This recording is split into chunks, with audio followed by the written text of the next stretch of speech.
Hey guys, welcome back to another video. Yesterday I uploaded a video about my crazy foster mom and I got lots of good feedback on it. So today we're doing the mental hospital one. I let you guys choose this one. It was either the group home one or the mental hospital one. I'll put it up in the screen for you to see that I did a poll. Also, make sure that if you want to participate in polls, follow me down in Snapchat in the description box below. And yeah, let's get right into it.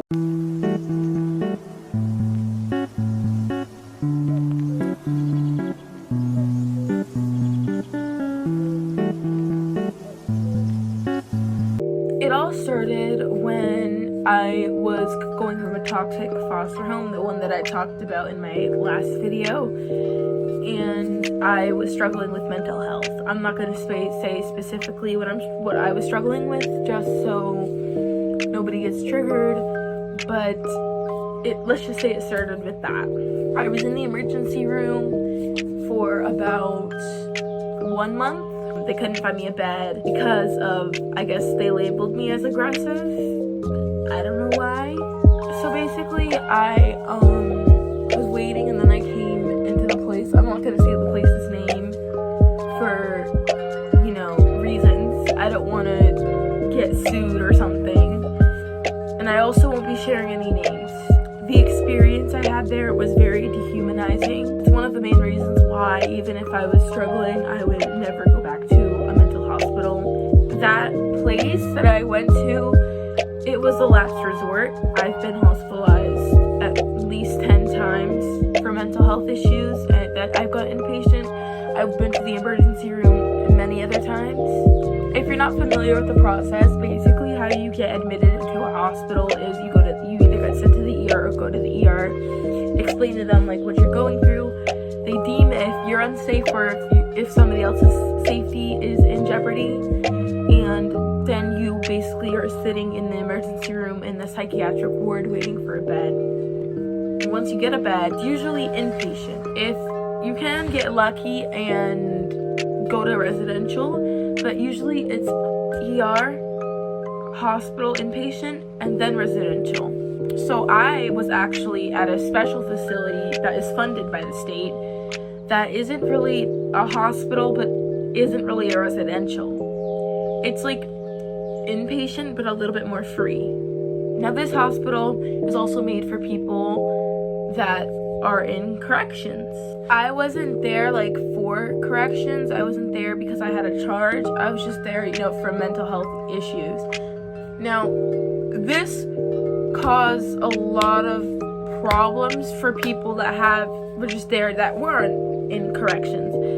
And so basically they were mixing the kids that had no charges and the kids in corrections. And yes, we're all human beings, but some of these kids had charges for not the best stuff to be charged with. And so that could make some of us, the kids that weren't supposed to have charges, that didn't have charges, it made us a little bit uncomfortable. And I ended up being one of those kids that had an issue. There's a girl here, let's just call her Yellow. But one night Yellow got upset because I was asking a staff for a specific thing. I forgot what it was. I guess it was just something to do with TV. I don't know. Well, they got in trouble. Now, what happens is you get something called take a break, and you're sent to your room for 5 minutes. Well, what happened is this particular girl, Yellow, she decided to take it out on me. What happened? One thing led to another. I did not verbally provoke her. I did not do anything. I was just in my room. She started getting upset. She got in trouble, had to get an hour in her room. Then she came into my room and she attacked me on my bed. And there was staff blocking the door. There was a staff blocking the door from the inside or the outside. I don't really remember. And they just couldn't stop her.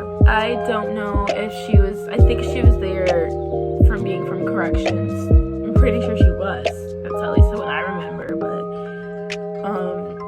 we were friends one minute and not friends the next, and I think both of us played a part into it, but she was very manipulative. She would like ask for my clothes, and we're not really allowed to have clothes, and be like, oh well, I'll give them back later, and I would never get them back. One time it led to the point where staff found out that we were swapping clothes with each other and was like, okay, get them back from her and give it to us. They put it behind the desk, which is completely closed off except for this one little area, and you can reach over. So Yellow reached over and took some pants that I gave back to the staff, and well, I didn't really get in trouble for it. The staff came up to me and asked me, hey, did you take the pants back? If so, like, why? They didn't want me even having the pants. They wanted to put it in inventory so they could make sure that it was safe and that she wasn't stealing people's clothes, because she would, like, you know, do the same thing that she did to me to a bunch of other people. They eventually got it back. She only could wear hospital clothing, hospital issued clothing, I guess at least for almost the rest of her stay. So time goes by, and I end up pressing charges on her for, you know, assault. And I think that's mainly the story that has to do with that. Anyway, moving on, I want to talk about staffing issues. The place I was at, the mental hospital I was at, they had to shut down a few units because there's not enough staffing. Take into consideration that this is a state facility issued by DCF, Department of Children and Families, and so it's state funded. Now, it was really hard to find staff, at least when I was there. People would have to be mandated, which means they'd have to stay for a certain amount of time because there's not enough staff to work the next shift. Basically, there's 3 shifts: first shift, second shift, and third shift. In this facility, I could see that the staff were overworked. I can see that they were stressed, and I think that if there would have been more staff, maybe the patients could have a better experience. I tried my hardest to treat staff with utmost respect.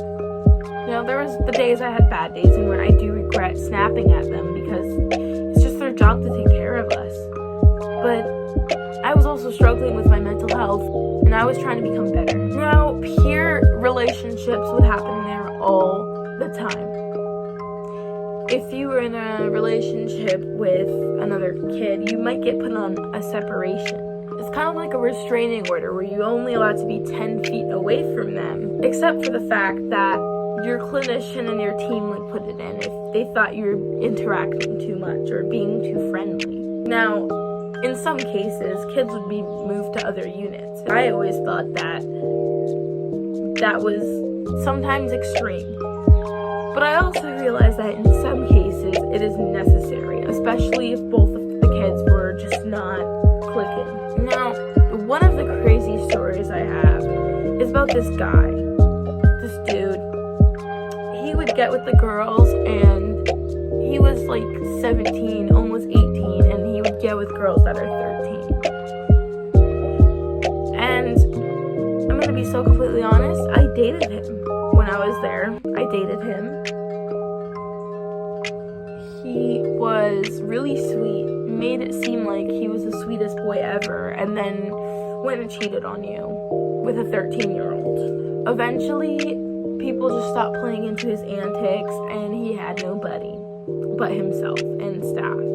Another crazy story I have is when a therapy dog, we had dog therapy, there was like a few dogs. One of them attacked the other one, and it was very traumatizing for all of the kids.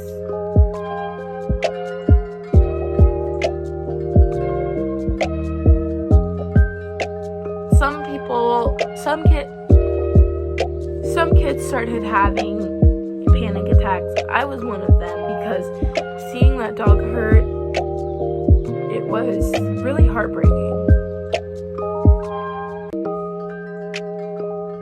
There's more things I would definitely love to share about this place, more crazy stories, but I mean, like, I only have enough time, and of course I gotta leave you on a cliffhanger. If you enjoyed this video and you want a part 2, comment part 2 down in the comments, and I will definitely come out with a part 2. You want to see more content? Just subscribe, like, do whatever you gotta do, share, and I'm so glad we could spend this time together.